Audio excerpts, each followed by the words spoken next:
Hello दोस्तों, student interest में आपका स्वागत है। आज हम लोग भौतिकी के कुछ वैसे प्रश्न देखेंगे जो विगत वर्ष में कई बार बोर्ड परीक्षाओं में पूछे जा चुके हैं और आगामी आने वाले वर्षों में भी इसे पूछे जाने की संभावना है। तो चलिए देखते हैं आज के कुछ महत्वपूर्ण प्रश्न।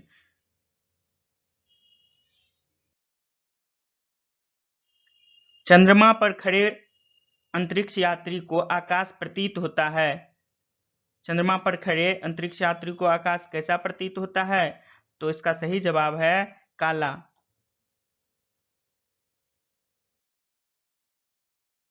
मानव नेत्र में किस प्रकार की लेंस नहीं होती? मानव नेत्र का जो लेंस है किस प्रकार का लेंस होता है? तो सही जवाब है, देखिए इस फिगर में भी जो ये लेंस लगा हुआ है ये किस तरह का लेंस होता है? तो उत्तल लेंस होता है।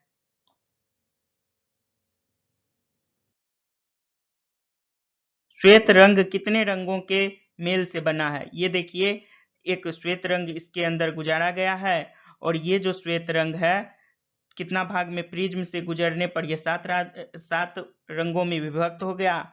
फिर से जब प्रिज्म से इसे गुजारा गया तो फिर वो 7 रंग में आ गया। इसका मतलब ये हुआ कि श्वेत रंग जो बना है 7 रंगों के मिलने से बना है।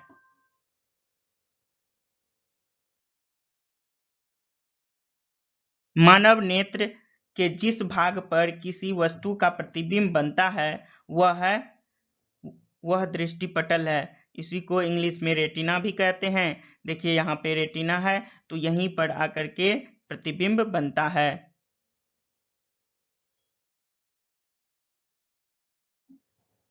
दृश्य प्रकाश में किस वर्ण का तरंगदैर्घ्य सबसे अधिक होता है? दृश्य प्रकाश में सबसे ज्यादा अगर तरंगदैर्घ्य की बात करें तो देखिए जो कम विचलित होगा उसका तरंगदैर्घ्य ज्यादा होगा।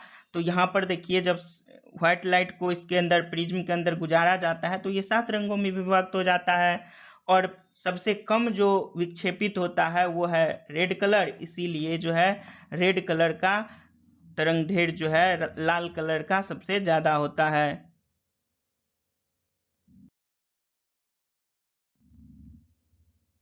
एक स्वस्थ आंख के लिए दूर बिंदु कितना होगा? अधिकतम बिंदु कितना होगा एक स्वस्थ आंख के लिए? तो इसका सही जवाब है अनंत।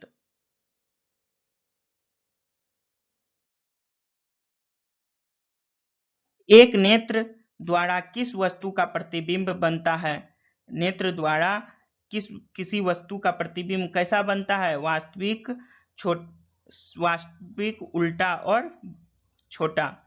तो सही जवाब है आपका पहला नंबर ऑप्शन। मानव नेत्र में अभिनेत्र लेंस और फोकस दूरी को समायोजित करके विभिन्न दूरियों पर रखी वस्तुओं को फोकसित कर सकता है। ऐसा हो पाने का क्या कारण है? ऐसा क्यों हो पाता है कि मानव नेत्र अभिनेत्र लेंस की फोकस दूरी को समायोजित कर पाता है? इसका मेन कारण है समंजन।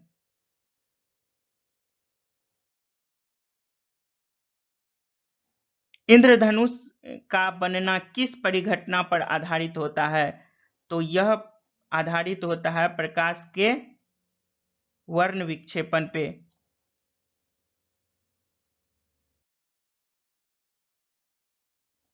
सामान्य दृष्टि वाले व्यक्ति के लिए स्पष्ट दर्शन की न्यूनतम दूरी क्या होती है?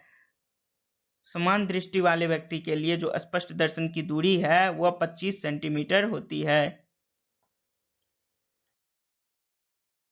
यदि किसी वस्तु का प्रतिबिंब रेटिना के पीछे बनता है तो वह व्यक्ति किस प्रकार की दृष्टि दोष से पीड़ित है?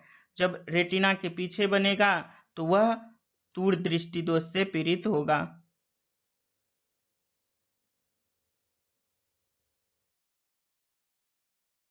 निम्नलिखित में से कौन सा पदार्थ लेंस के लिए प्रयुक्त नहीं किया जाता है?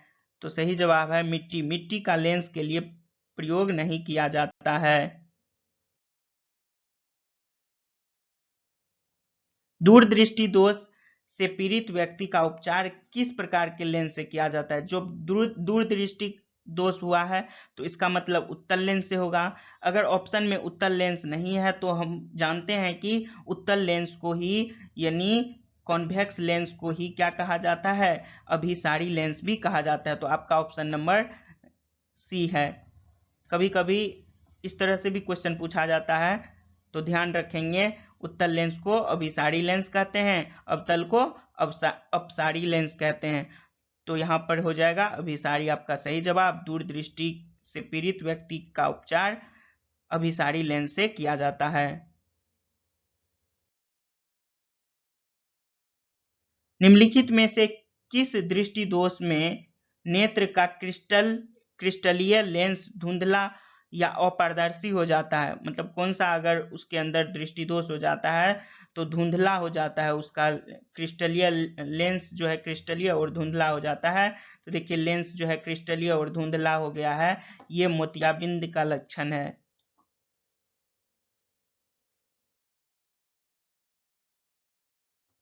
जरा दूरदर्शिता से पीड़ित व्यक्ति का उपचार किस प्रकार के लेंस से किया जाता है? तो जिसको जरा दूरदर्शिता है उसको बायफोकल लेंस दिया जाता है, तब जाकर के उसका उपचार होता है।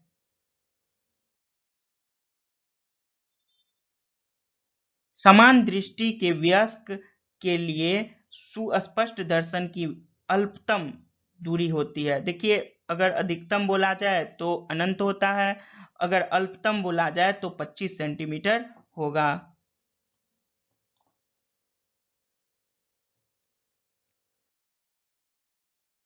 एक प्रिज्म के कितने सतह होते हैं और या कितने सतह से वो घिरा होता है? तो आप इस फोटो में देख सकते हैं, एक एक ये हो गया आपका, दूसरा ये हो गया आपका, तीसरा पीछे वाला और चौथा सामने वाला और पांचवा जो है आपका नीचे जो है सो।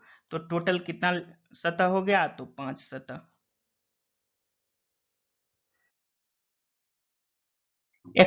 स्पेक्ट्रम प्राप्त करने के लिए किसका उपयोग होता है? तो स्पेक्ट्रम जो प्राप्त करेंगे आप, प्रिज्म का प्रयोग करके आप स्पेक्ट्रम प्राप्त कर सकते हैं।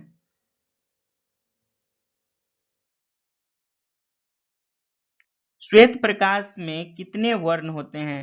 अब आप देख रहे हैं कि श्वेत प्रकाश को जब ग्लास प्रिज्म से गुजारा गया तो ये 7 भाग में बट गया। 7 भाग में बट गया तो वही कहता है कि श्वेत प्रकाश में कितने वर्ण होते हैं, यानी कितने रंग होते हैं? तो आपका सही जवाब है 7 रंग। स्पेक्ट्रम स्पेक्ट्रम में किस रंग की किरण का विचलन अधिकतम होता है? तो सबसे ज्यादा आप देखें, जब इसको गुजारा गया प्रिज्म से तो ये सबसे ज्यादा विचलन किसका हुआ? तो वायलट का, यानी बैगनी का। बैगनी आपका सही जवाब हो जाएगा।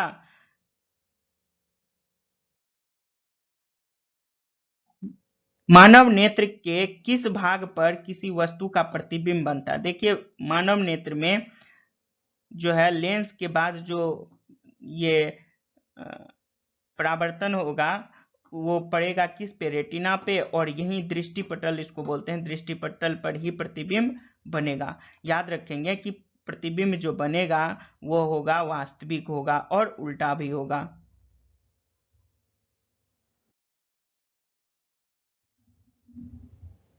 प्रकाश किरणों का विचलन संभव है। प्रकाश किरणों का विचलन किसमें संभव होता है? तो प्रकाश किरण का विचलन प्रिज्म द्वारा, परंतु आयताकार स्लैब द्वारा नहीं। विचलन जो है सिर्फ प्रिज्म द्वारा होगा, आयताकार स्लैब द्वारा नहीं होगा। इसके द्वारा क्या होगा? अपवर्तन की क्रिया होती है, जो पिछले क्लास में हम बता चुके हैं।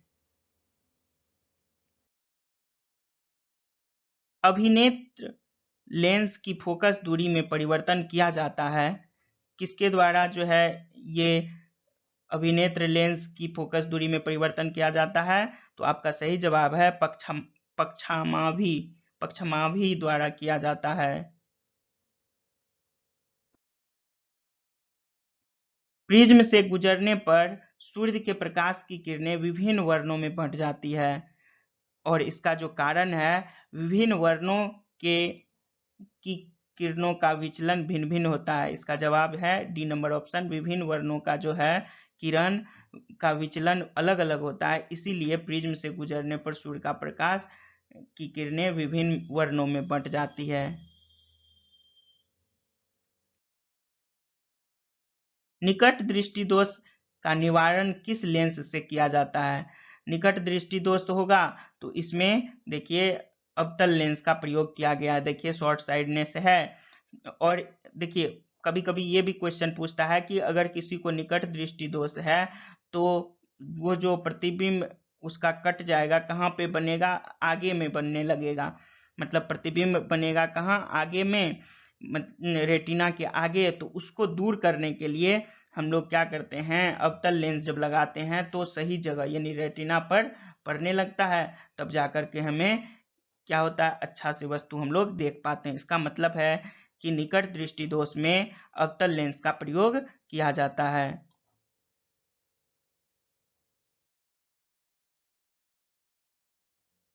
श्वेत प्रकाश प्रिज्म में गुजरने के बाद विभिन्न रंगों में विभक्त हो जाता है। श्वेत प्रकाश जब प्रिज्म में पड़ता है तो विभिन्न रंग में विभक्त हो जाता है। इस घटना को कहा जाता है, ये जो 7 भाग में बट गया, इसको क्या कहते हैं? तो वर्ण विक्षेपण। क्या कहा जाता है?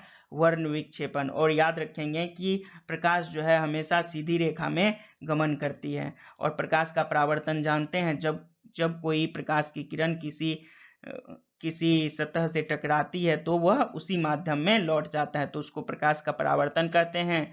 जब जब प्रकाश की किरण किसी पर पड़ता है, किसी वस्तु पर, परावर्तक सतह पर, तो वो क्या होता है, अभिलंब के ओर मुड़ जाता है, और दूसरे माध्यम में, जब एक माध्यम से दूसरे माध्यम में जाता है तो उसको प्रकाश का अपवर्तन कहते हैं। ठीक है, अपवर्तन और प्रकाश का परावर्तन में यही अंतर है कि यह प्रकाश परावर्तन के पश्चात, मतलब टकराने के पश्चात उसी माध्यम में लौट जाता है, लेकिन अपवर्तन दूसरे माध्यम में चले जाता है। जैसे कि अभी देखिए यहाँ पर क्या हो रहा है, प्रकाश का अपवर्तन हो रहा है, जबकि अगर ऐसे रहता और प्रकाश इधर से आता फिर इसी में मुड़ जाता, तो इसका मतलब हुआ क्या कि यहाँ पर प्रकाश का परावर्तन हुआ। ये अगर मान लीजिए सिंपल मिरर है तो इस तरह से।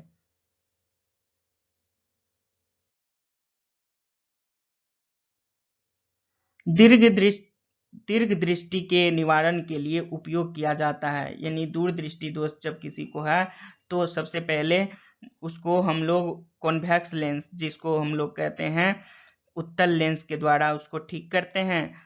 परंतु इसके अंदर क्या हो जाता है कि यह देख नहीं पाता। तो देखिए यहाँ से जो लाइट पड़ेगा तो यह प्रतिबिंब जो बनेगा रेटिना के बाहर बनने लगेगा, तब जाकर के उसको दिखेगा ही नहीं। तो वो क्या करता है, इसके अंदर कॉन्वेक्स लेंस का इस्तेमाल करता है, यानी उत्तल लेंस का प्रयोग करके उसको प्रतिबिंब सही जगह तब बनने लगता है जब वो इस्तेमाल करता है कौन सा, उत्तल लेंस। तो इसका सही जवाब है दीर्घ दृष्टि के निवारण के लिए उत्तल लेंस का प्रयोग होता है। श्वेत प्रकाश प्रिज्म में गुजारा जाता है तो रंग सबसे कम विचलित होता है। मतलब कौन सा रंग श्वेत प्रकाश प्रिज्म में, जब श्वेत प्रकाश को प्रिज्म में गुजारा जाता है तो सबसे कम विचलित कौन सा होता है? तो ये है वायलेट कलर। देख रहे हैं इसमें जो है वायलेट कलर सबसे नीचे है, और सबसे कम विचलित होता है। सॉरी, ये आपका सही जवाब है रेड कलर, क्योंकि देखिए सबसे कम विचलित कौन हुआ, विचलन कोण अगर आप देखेंगे ये ऐसे जाना चाहेगा तो विचलन कोण ये हुआ, तो सबसे कम विचलन कोण हुआ रेड कलर का। जबकि सबसे ज्यादा विचलन कोण अगर पूछे तो आपका हो जाएगा वायलेट बैगनी कलर का। तो सबसे कम विचलन पूछ रहा था यहाँ पे, तो आपका आंसर लाल हो जाता।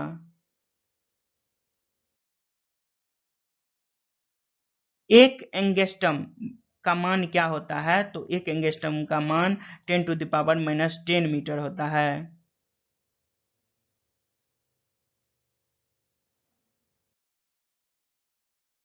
मानव नेत्र अभिनेत्र लेंस की फोकस दूरी को समायोजित करके विभिन्न दूरियों पर रखी वस्तु को फोकसित कर सकता है। ऐसा हो पाने का कारण है समंजन।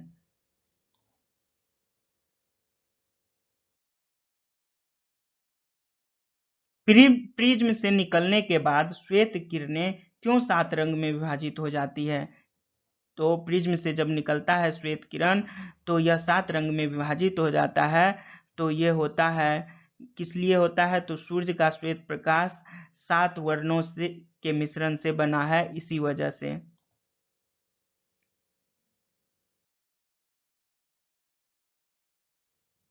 जरा दूरदर्शिता के निवारण के लिए हम लोग कौन सा लेंस का प्रयोग करते हैं? तो उसका सही जवाब है द्विफोकी लेंस का प्रयोग करते हैं। द्विफोक्सी लेंस का प्रयोग जरा दूरदर्शिता के निवारण के लिए किया जाता है।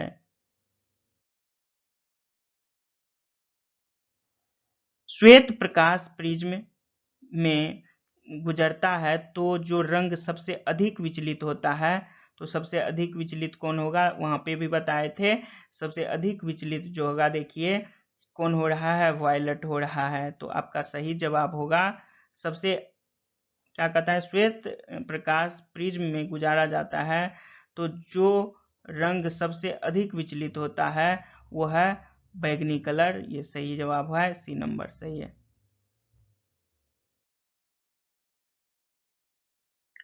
प्रकाश के लिए किस रंग का तरंगदैर्घ्य महत्तम होता है?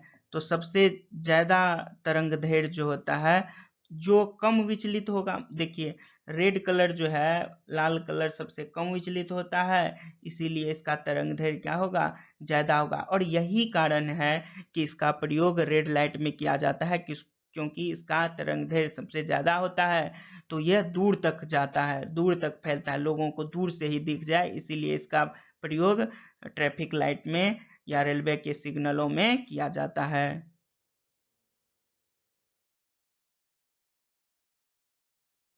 प्रिज्म में प्रकाश की कौन सी घटनाएं घटती है? प्रिज्म में प्रकाश की वर्ण विक्षेपण की घटनाएं घटती है।